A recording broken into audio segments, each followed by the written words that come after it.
WhatsApp, Telegram உள்ளிட்ட சமூக வலைதள செயல்களுக்கு 90 நாட்கள் கெடு விதித்திருக்காங்க மத்திய அரசு. இது பற்றின முழு விவரங்களை பார்க்கலாம்.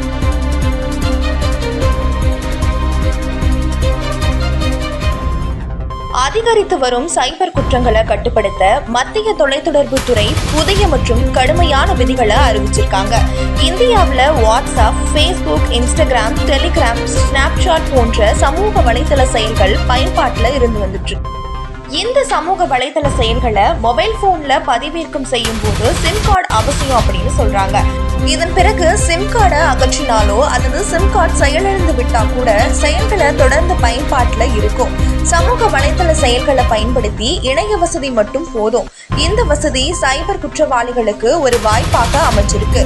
குறிப்பாக ஒரு முறை செயலை ஆக்டிவேட் செய்த பின் சிம் கார்டை செயலிழக்க செய்துவிட்டு நாட்டிற்கு வெளியே இருந்து கொண்டு சைபர் குற்றவாளிகள் மோசடியில் ஈடுபட்டு இருக்காங்க. இது போன்ற செயல்கள் அதிக அளவுல பயன்பட்டு வந்ததாகவும் தொடர் புகார்கள் எழுந்து வந்துட்டு இருக்கு.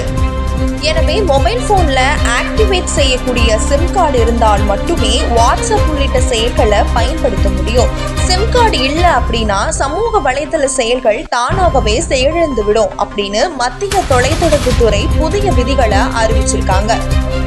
கணினி மற்றும் மடிக்கணினியில சமூக வலைத்தளங்களை ஒரு முறை லாகின் செய்துவிட்டு அந்த சமூக வலைத்தளங்களை தொடர்ந்து பயன்படுத்த முடியும் அப்படின்னு சொல்றாங்க. புதிய விதிகளின்படி 6 மணி நேரத்திற்கு ஒரு முறை சமூக வலைத்தளங்கள் தானாகவே லாக் அவுட் ஆகிவிடும். மீண்டும் வழக்கம் போல லாகின் செய்து கொள்ளலாம் அப்படின்னு குறிப்பிட்டிருக்காங்க. தொலைத்தொடர்பு சேவைகளை தவறாக பயன்படுத்துவதை தடுக்கவும் பயனாளர்களின் பாதுகாப்பை உறுதி செய்யவும் இந்த புதிய விதிமுறை கொண்டு வரப்பட்டுள்ளது. நவம்பர் 28ஆம் தேதி மத்திய தொலைத்தொடர்பு துறை பிறப்பித்த இந்த புதிய உத்தரவு இணைய பாதுகாப்பு கொள்கையை திருத்த விதிகளை 2025 கீழ் கொண்டு வரப்பட்டுள்ளதாகவும் தெரிவிச்சிருக்காங்க.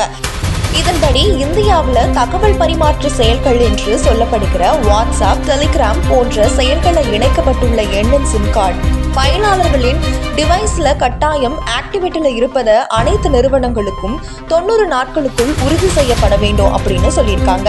இந்தியாவில் செயல்கள் தகவல் தொலை தொடர்பு சேவைகள் வழங்குகின்ற அனைத்து நிறுவனங்களுக்கும் 120 நாட்களுக்குள்ள இந்த விதிமுறைகளுக்கான இணைய அறிக்கைகளை சமர்ப்பிக்க தகவல் தொலை தொடர்பு துறைக்கு உத்தரவு பிறப்பிக்கப்பட்டிருக்கு.